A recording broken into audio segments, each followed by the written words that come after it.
Politics this week. SA National Civil Organization in KwaZulu-Natal said that if the ANC does not recognize it as an alliance partner, it would not directly object to next year's elections. This comes, especially in KwaZulu-Natal, ANC is currently making a bold decision to recognize war factions of Sanco, who is currently involved in a legal war for control of organization. In January, the provincial structure made headlines after choosing former President Jacob Zuma as president. At that time, some political analysts said Zuma could convince the civilian organization to object to the next year's elections. This week, Provincial Secretary Richard Mkhungo, City Press, Sanco's decision stand behind ANC, despite gathered behind ANC, ministration side of existing parts of alliance to continue use a different political path, he said. The authority warned that misconception of a Sanco, led by Zuma, will take a political blow to the ANC in next year's elections. We will make their lives difficult. We will call our own meetings and we will decide what we are doing. We are not a NGO and the elections competition is not forbidden. Mkhungo added that the SA Communist Party thinks it was a similar movement.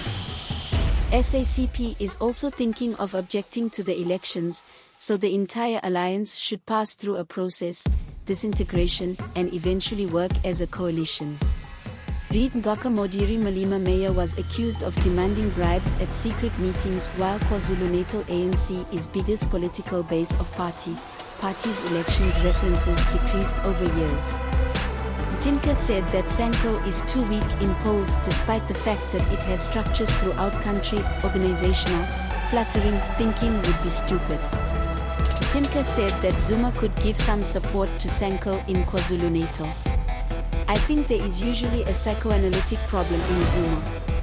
According to the visibility, there is a desire for insatiable power. It has climbed summit of ANC and still shows desire to rule party at a national level and shows some extent psychological illness. Before the ANC's conference, last year's national conference, Zuma stated their ambitions to make a political return by fighting to become a president, but could not secure the 80-year-old branch candidates. Some Sanco accused him taking advantage the organization by taking advantage existing fight. Whether you like it or not, Zuma has a great support base in KwaZulu-Natal and has South African life and political experience. We need that brain. Aligned with Zuma, the Holy Fraction is planning hold a national conference in September, when Mkhungo says to discuss how afford with the ANC. On Tuesday, Zuma said that there was a plan to take over the state INE to a Sanco meeting on Human Rights Day in Durban. In my opinion, Sanco is very important. This nation will protect it because we can be played without seeing it. ANC state spokesman Mafika Mndebele said that the party would continue attitude towards Sanco's alliance, that Sanco is a part of the alliance, but its new leadership would not be recognized until it resolves internal problems.